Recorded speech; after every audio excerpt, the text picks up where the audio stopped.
warahmatullahi wabarakatuh. Salam sejahtera untuk kita semuanya.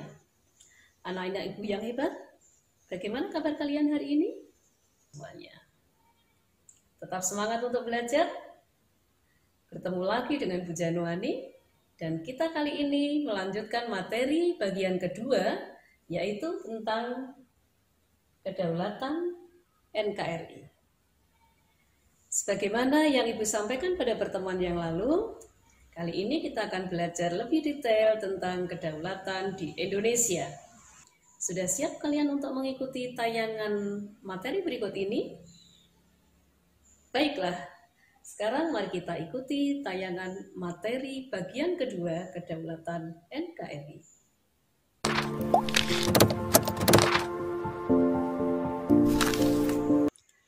Pada pertemuan kedua ini, kalian diharapkan dapat mendeskripsikan bentuk dan prinsip kedaulatan di Indonesia, perkembangan demokrasi, perkembangan sistem pemerintahan di Indonesia, dan menjelaskan tugas dan wewenang lembaga negara. Dengan demikian, materi kita pada pertemuan kali ini meliputi bentuk dan prinsip kedaulatan NKRI, dan melaksanakan prinsip kedaulatan yang meliputi perkembangan demokrasi, perkembangan sistem pemerintahan, dan lembaga negara di Indonesia. Anak-anakku yang hebat, tentu kalian masih ingat bahwa bentuk kedaulatan di Indonesia menganut kedaulatan rakyat dan dipertegas dengan kedaulatan hukum. Apa yang menjadi dasar hukum pelaksanaan kedaulatan ini? Yaitu pada pembukaan Undang-Undang Dasar Negara Republik Indonesia tahun 1945 pada alinea 4, pasal 1 ayat 2 Undang-Undang Dasar Negara Republik Indonesia tahun 1945. Sedangkan pada kedaulatan hukum dipertegas pada pasal 1 ayat 3 dan pasal 27 ayat 1 Undang-Undang Dasar Negara Republik Indonesia tahun 1945. Silahkan kalian pahami lagi bagaimana bunyi masing-masing pasal yang sudah Ibu sebutkan tadi. Selanjutnya, prinsip-prinsip kedaulatan negara Republik Indonesia. Yang pertama adalah bahwa Indonesia adalah negara kesatuan berbentuk republik. Ini dipertegas pada pasal 1 ayat 1 Undang-Undang Dasar Negara Republik Indonesia. Yang kedua adalah kedaulatan berada di tangan rakyat dan dilaksanakan menurut Undang-Undang Dasar. Ini juga terdapat pada pasal 1 ayat 2 Undang-Undang Dasar Negara Republik Indonesia tahun 1945. Ketiga, Indonesia adalah negara hukum. Hal ini terdapat pada pasal 1 ayat 3 Undang-Undang Dasar Negara Republik Indonesia tahun 1945. Prinsip yang keempat, Presiden tidak dapat membubarkan DPR. Prinsip yang kelima, menteri-menteri diangkat dan diberhentikan oleh Presiden. Dan prinsip yang keenam, MPR hanya dapat memberhentikan Presiden dan atau Wakil Presiden dalam masa jabatannya menurut Undang-Undang Dasar. Bagaimana pemerintahan demokratis dengan rule of law menurut Miriam Budiardja? Yang pertama, bahwa negara melakukan perlindungan konstitusional. Kedua, badan kehakiman yang bebas dan tidak memihak. Ketiga, adanya pemilihan umum yang bebas. Yang keempat, kebebasan untuk menyatakan pendapat. Kelima, kebebasan untuk berserikat, berorganisasi, dan beroposisi.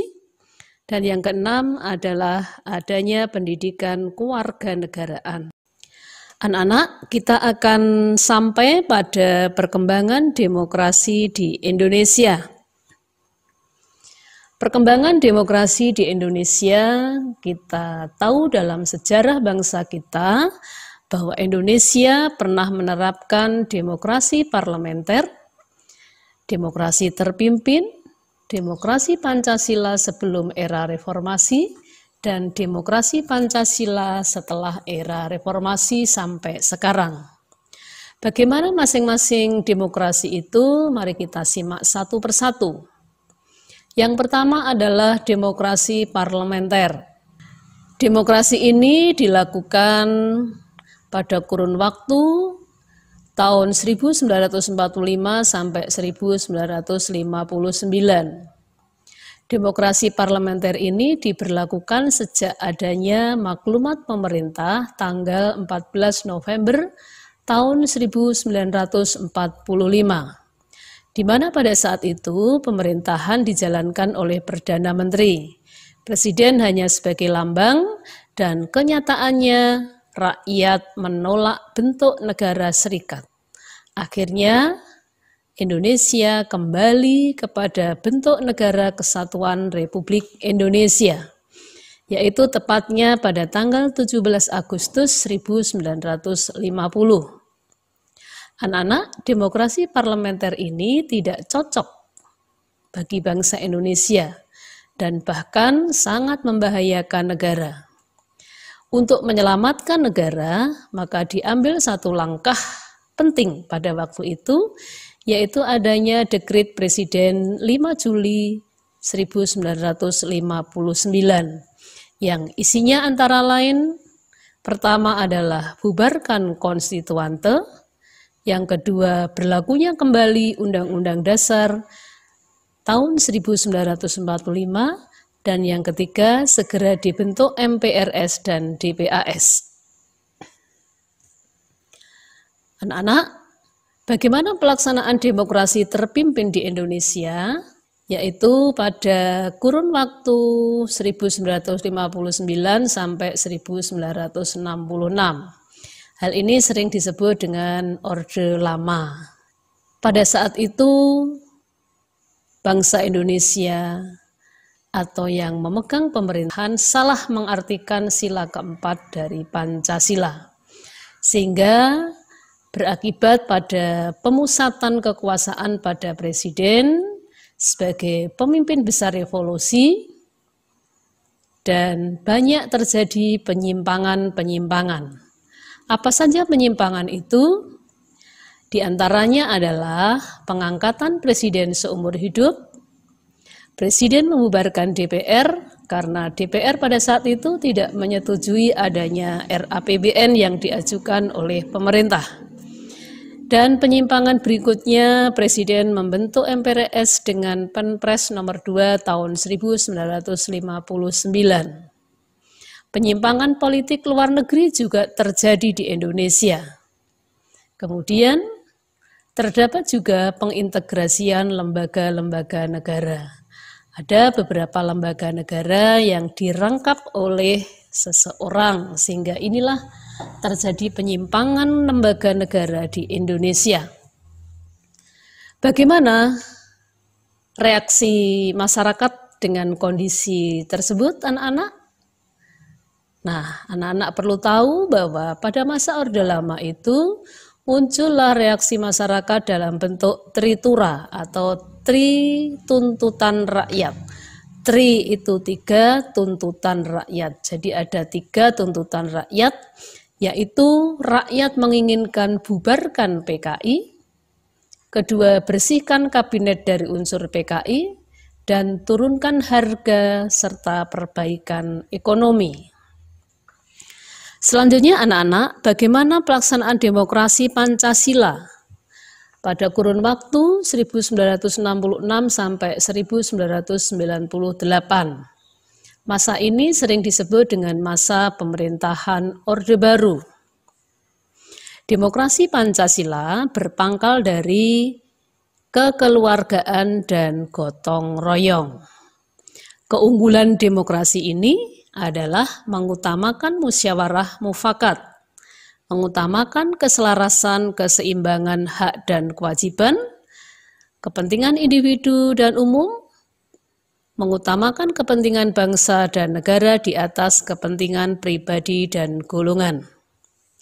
Namun anak-anak, dalam pelaksanaannya terjadi penyalahgunaan kekuasaan atau wewenang.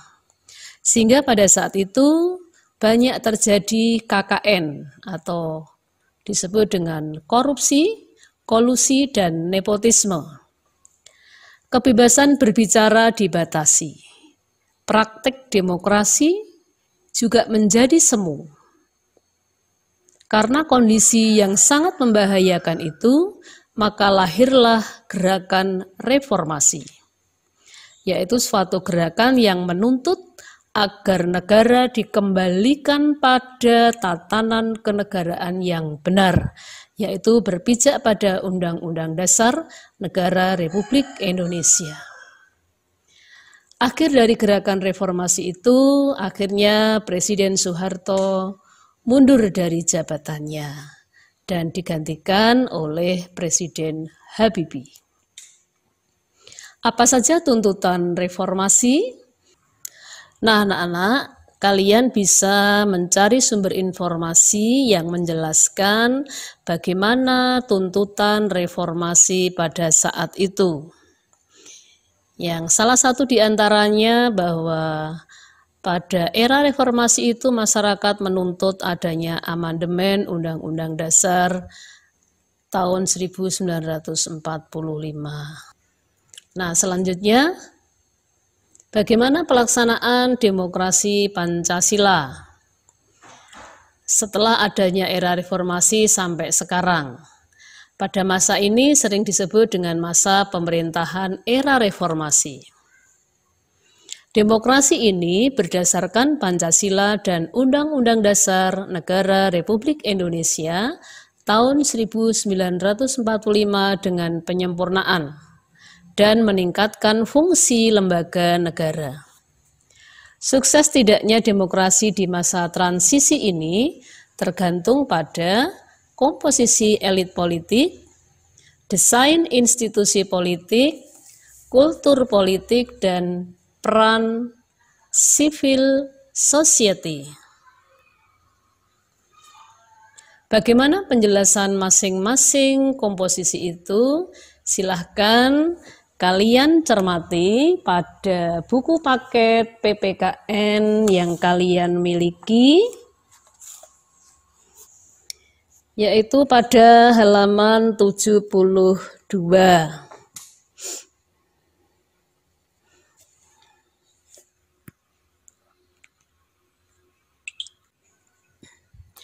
Sukses tidaknya demokrasi Pancasila di masa transisi ini tergantung pada beberapa komponen, yaitu adanya komposisi elit politik.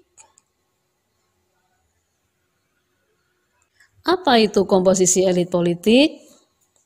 Komposisi elit politik artinya bahwa dalam demokrasi modern dengan segala bentuknya demokrasi perwakilan rakyat mendelegasikan kedaulatan dan kekuasaannya kepada para elit politik.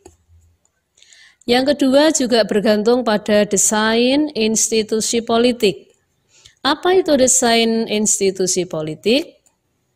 Yaitu para elit politik mendesain institusi pemerintahan dan memiliki pengaruh besar dalam menentukan apakah demokrasi yang baru dilaksanakan itu bisa stabil, efektif, dan terkonsolidasi. Faktor yang berikutnya adalah kultur politik, yaitu perubahan sikap terhadap politik di kalangan elit dan non-elit. Peran civil society atau masyarakat madani dalam hal ini dapat menciptakan kultur toleransi yang mengajarkan keterampilan dan nilai-nilai demokrasi, sikap kompromi, serta menghargai pandangan yang berbeda. Kalian bisa menelaah kembali faktor-faktor ini di buku paket PPKN kelas 9 yang sudah kalian miliki. Selanjutnya anak-anak, bagaimana pelaksanaan demokrasi di Indonesia? Ditinjau dari partisipasinya, pelaksanaan demokrasi di Indonesia itu dilakukan secara langsung dan secara tidak langsung, sehingga disebut demokrasi langsung dan demokrasi tak langsung. Demokrasi langsung artinya rakyat berpartisipasi langsung dalam pemerintahan, seperti ikut pemilu, secara periodik sesuai dengan asas Luber-Jurdil, menyampaikan kritik kepada pemerintah secara langsung dan bentuk partisipasi langsung lainnya. Sedangkan demokrasi tidak langsung, di sini partisipasi rakyat dilakukan melalui lembaga perwakilan rakyat. Misalnya di dalam menentukan kebijakan membuat undang-undang, memilih hakim agung, menetapkan APBN, dan aktivitas lainnya yang dilakukan oleh lembaga perwakilan rakyat. Anak-anak, selanjutnya bagaimana perkembangan sistem pemerintahan di Indonesia? Kita mengenal adanya sistem parlementer. Dalam sistem parlementer ini ada pemisahan yang jelas antara kepala pemerintahan dan kepala negara. Kepala pemerintahan dilakukan oleh Perdana Menteri dan kepala negara adalah presiden, raja, atau sultan. Biasanya kepala negara dalam sistem parlementer di sini hanya sebagai lambang saja. Kepala pemerintahan dipilih oleh parlemen atau DPR. Sehingga Perdana Menteri ini bertanggung jawab kepada parlemen atau DPR. Kemudian sistem semi-parlementer. Indonesia pernah menerapkan sistem ini karena ini gabungan dari sistem parlementer dan presidensial. Menteri diangkat oleh presiden. Perdana Menteri diintervensi oleh presiden. Kabinetnya dibentuk oleh presiden. Tapi menteri-menteri itu bertanggung jawab kepada parlemen. Presiden berkedudukan sebagai kepala negara dan kepala pemerintahan. Adapun sistem presidensial memiliki ciri-ciri bahwa presiden berkedudukan sebagai kepala pemerintahan sekaligus sebagai kepala negara. Kekuasaan eksekutif presiden diangkat berdasarkan demokrasi rakyat dan dipilih secara langsung. Presiden memiliki hak prerogatif untuk mengangkat dan memberhentikan menteri-menteri. Menteri-menteri hanya bertanggung jawab kepada presiden. Presiden tidak bertanggung jawab kepada kekuasaan legislatif. Selanjutnya, bagaimana prinsip-prinsip pemerintahan di Indonesia? Kita tahu bahwa pemerintahan di Indonesia menganut prinsip-prinsip. Yang pertama adalah Indonesia negara berdasarkan pada hukum. Pemerintah berdasar atas sistem konstitusi, kedaulatan ada di tangan rakyat dan dilaksanakan menurut Undang-Undang Dasar. Presiden adalah penyelenggara pemerintahan tertinggi. Presiden tidak bertanggung jawab kepada DPR. Menteri negara adalah pembantu presiden dan bertanggung jawab kepada presiden. Kekuasaan presiden tidak tak terbatas.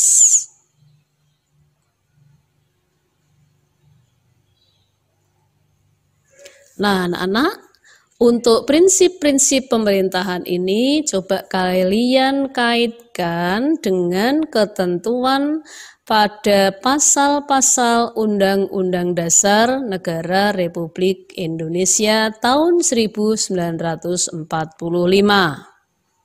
Silahkan dari prinsip pertama sampai prinsip ketujuh ini kaitkan dengan pasal-pasal yang ada pada Undang-Undang Dasar Negara Republik Indonesia tahun 1945. Contoh misalnya Indonesia negara berdasarkan pada hukum, ini ada pada pasal 1 ayat 3 dan seterusnya ya. Coba kalian kaji kembali. Selanjutnya anak-anak, lembaga negara menurut Undang-Undang Dasar 1945. Sebelum amandemen, kita punya lembaga-lembaga negara seperti ini anak-anak. Jadi ada lembaga tertinggi yaitu MPR, kemudian ada lembaga DPR, Presiden, DPA, MA, dan BPK. Nah sekarang setelah amandemen yang kita pedomani sekarang adalah lembaga negara menurut Undang-Undang Dasar Negara Republik Indonesia tahun 1945 setelah amandemen. Semua lembaga negara ini memiliki kedudukan yang sama sebagai lembaga tinggi negara, beda dengan sebelum amandemen. Yaitu ada lembaga MPR. Ini ada pada pasal 2 dan pasal 3.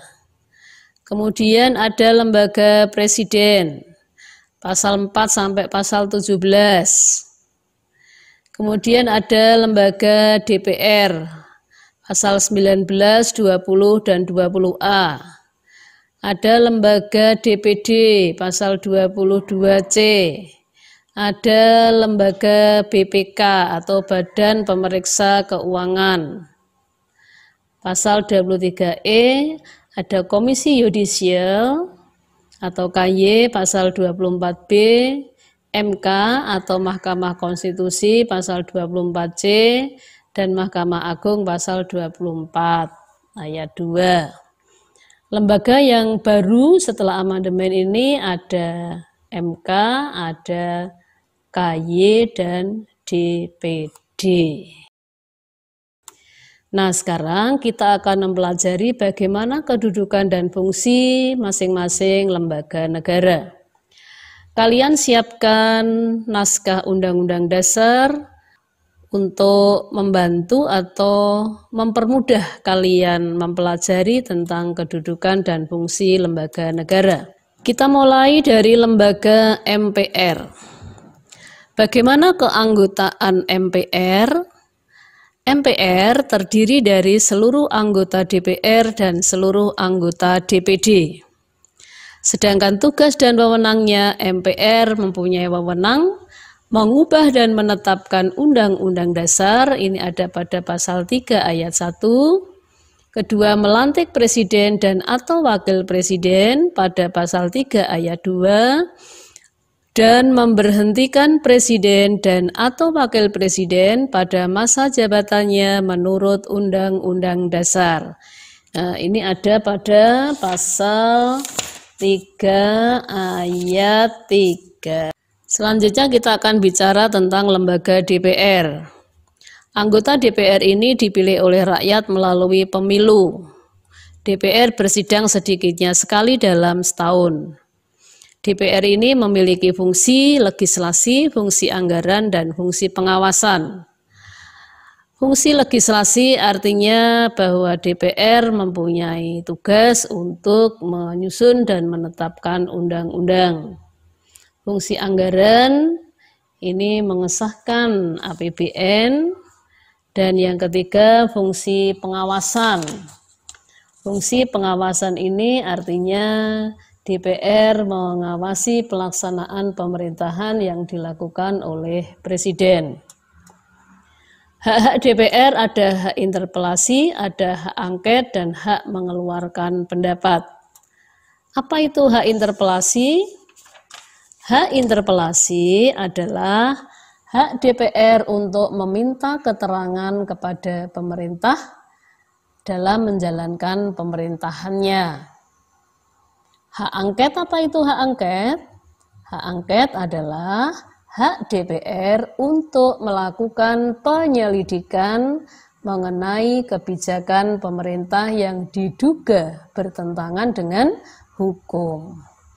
Sedangkan hak mengeluarkan pendapat artinya bahwa anggota DPR ini mempunyai hak untuk menyampaikan pendapat atau usul mengenai kebijakan pemerintah. Berikutnya anak-anak tentang DPD. DPD atau Dewan Perwakilan Daerah. DPD ini setiap daerah memiliki wakil dengan jumlah yang sama. Perwakilan dari setiap provinsi, jumlahnya 4 setiap provinsi. Sehingga secara keseluruhan jumlah anggota DPD tidak boleh melebihi 1/3 dari jumlah anggota DPR. DPD ini berkedudukan di daerah pemilihannya masing-masing. Sehingga selama bersidang nanti mereka akan bertempat tinggal di ibu kota negara. Apa tugas dan wewenangnya? DPD mempunyai tugas wewenang mengajukan rancangan undang-undang berkaitan dengan otonomi daerah, hubungan pusat dan daerah, pembentukan pemekaran daerah, pengelolaan sumber daya alam, sumber daya ekonomi lainnya, serta perimbangan keuangan pusat dan daerah. Selanjutnya juga punya tugas wewenang membahas rancangan undang-undang yang berkaitan dengan otonomi daerah, melakukan pengawasan atas pelaksanaan undang-undang tersebut di atas, dan berhak mengajukan rancangan undang-undang yang berkaitan dengan otonomi daerah, perimbangan keuangan pusat dan daerah, rancangan undang-undang APBN, pajak, pendidikan, dan agama. Nah, sekarang anak-anak kita akan mempelajari bagaimana kedudukan presiden. Presiden memiliki kedudukan sebagai kepala negara dan kepala pemerintahan. Bagaimana tugas presiden sebagai kepala negara dan kepala pemerintahan? Kita akan melihat pasal-pasal penting pada paparan ini. Silakan kalian lihat pada pasal 5 Undang-Undang Dasar Negara Republik Indonesia. Pada pasal 5, bahwa presiden sebagai kepala pemerintahan dapat mengajukan rancangan undang-undang kepada DPR. Kemudian menetapkan peraturan pemerintah, mengangkat dan memberhentikan menteri, membuat undang-undang bersama DPR, dan mengajukan rancangan undang-undang APBN. Ini tugasnya sebagai kepala pemerintahan. Sedangkan sebagai kepala negara ada pada pasal 10 sampai pasal 15 Undang-Undang Dasar Negara Republik Indonesia. Antara lain memegang kekuasaan tertinggi atas Angkatan Darat, Angkatan Laut, dan Angkatan Udara. Kemudian menyatakan perang, membuat perdamaian dan perjanjian dengan negara lain dengan persetujuan DPR. Menyatakan keadaan bahaya, memberi gelar, tanda jasa, dan tanda-tanda kehormatan lainnya, mengangkat dan menerima duta dan konsul dengan pertimbangan DPR, memberikan grasi dan rehabilitasi dengan pertimbangan MA, dan memberi amnesti abolisi dengan pertimbangan DPR. Anak-anak, Ibu minta tolong pasal-pasal penting ini kalian pahami betul bagaimana isi dan maknanya terkait dengan kedudukan presiden. Selanjutnya anak-anak kita akan memperdalam tugas BPK atau Badan Pemeriksa Keuangan. Lembaga ini bertugas memeriksa tanggung jawab keuangan negara. Keanggotaannya ada 9 orang yang dipilih oleh DPR dengan pertimbangan DPD dan diresmikan oleh Presiden. Berkedudukan di ibu kota negara dan memiliki perwakilan di setiap provinsi. BPK ini punya tugas memeriksa tanggung jawab keuangan negara dan hasil pemeriksaannya diserahkan kepada DPR, DPD, dan DPRD sesuai dengan kewenangannya masing-masing. Hal ini terdapat pada pasal 23E. Mahkamah Agung. Mahkamah Agung ini sebagai pemegang kekuasaan kehakiman selain MK. Mahkamah Agung juga sebagai lembaga peradilan tertinggi, bersifat merdeka dalam menjalankan peradilan. Merdeka artinya ini bebas dari pengaruh kekuasaan manapun. MA memiliki wewenang mengadili tingkat kasasi sebagai kekuasaan tertinggi dalam proses peradilan. MA juga punya kewenangan menguji material atas peraturan perundangan di bawah undang-undang terhadap undang-undang. MA punya wewenang memilih 3 hakim MK dan memberikan pertimbangan kepada Presiden mengenai pemberian grasi dan rehabilitasi. Nah, Komisi Yudisial atau KY ini merupakan lembaga negara yang baru bersifat mandiri dalam melaksanakan kewenangannya bebas dari campur tangan kekuasaan lainnya. Anggotanya ada 7 orang yang diangkat dan diberhentikan oleh Presiden dengan persetujuan DPR. Kewenangan KY ini mengusulkan pengangkatan Hakim Agung, menjaga dan menegakkan kehormatan para hakim, serta keluhuran martabat dan perilaku hakim. Sedangkan Mahkamah Konstitusi ini juga merupakan lembaga negara yang baru hasil perubahan ketiga Undang-Undang Dasar Negara Republik Indonesia tahun 1945 sesuai dengan tugasnya pada pasal 24C dan Undang-Undang Nomor 8 tahun 2011. Anggotanya ada 9 orang hakim konstitusi, 3 diajukan oleh MA, 3 diajukan oleh DPR, dan 3 diajukan oleh Presiden. Kewenangan MK mengadili tingkat pertama dan terakhir untuk menguji undang-undang terhadap undang-undang dasar, memutus sengketa kewenangan lembaga negara, memutus pembubaran parpol, dan memutus perselisihan hasil pemilu. Dan MK juga wajib memberi putusan atas pendapat DPR mengenai pelanggaran hukum yang dilakukan oleh Presiden atau Wakil Presiden menurut Undang-Undang Dasar. Nah, anak-anak, setelah kalian tahu tentang kedudukan masing-masing lembaga negara, sekarang kita akan menganalisis bagaimana hubungan tata kerja antar lembaga negara. Suatu contoh misalnya lembaga MPR, DPR, dan DPD. 3 lembaga ini punya hubungan tata kerja dalam hal keanggotaan MPR. Kalian tahu bahwa wakil rakyat keanggotaan MPR itu terdiri dari anggota DPR dan anggota DPD.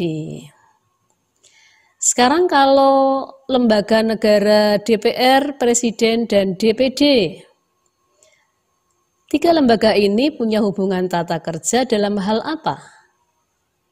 Yaitu dalam hal menetapkan undang-undang. Khusus lembaga DPD ini terkait dengan undang-undang yang berhubungan dengan otonomi daerah.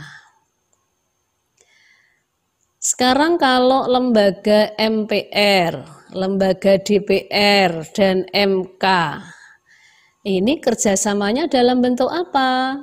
Dalam hal apa 3 lembaga negara ini bekerja sama?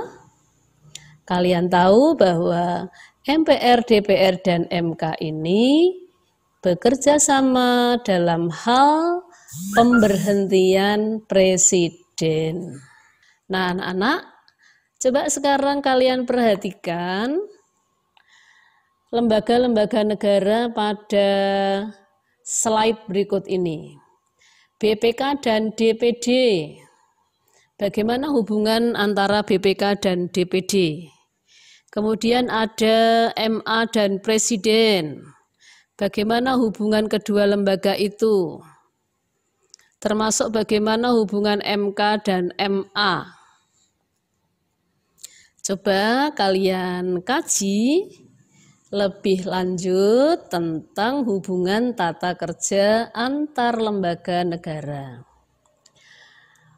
Sumber informasi kalian bisa menggunakan buku paket PPKN atau sumber informasi yang berasal dari internet. Coba kalian jelaskan bagaimana hubungan tata kerja lembaga-lembaga negara di Indonesia.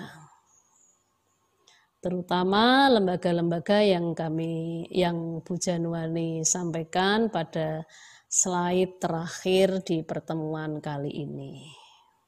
Bagaimana anak-anak? Siap kalian melaksanakan tugas ini?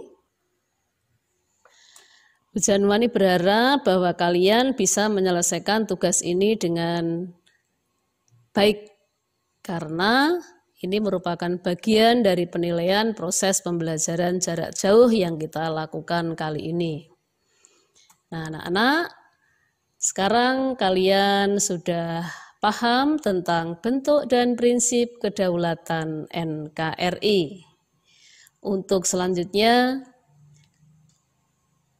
perdalam kembali materi ini, cari sumber informasi yang lain yang bisa memperkaya pemahaman kalian tentang kedaulatan NKRI dan lembaga-lembaga pelaksana kedaulatan di Indonesia.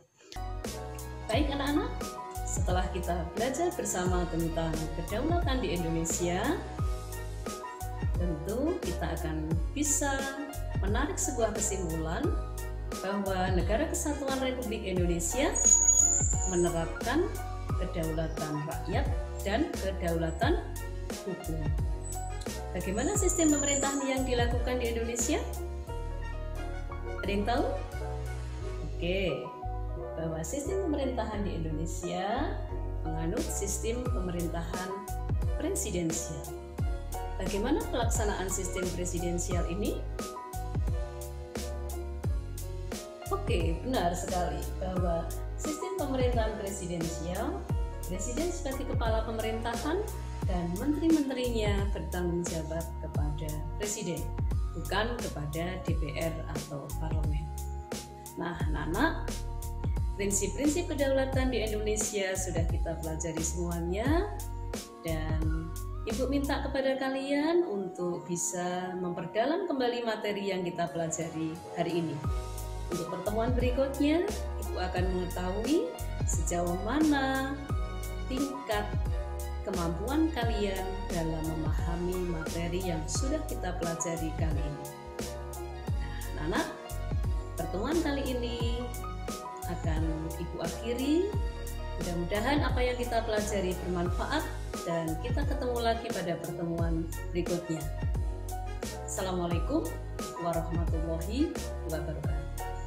Tetap semangat untuk belajar dan jaga kesehatan kita masing-masing.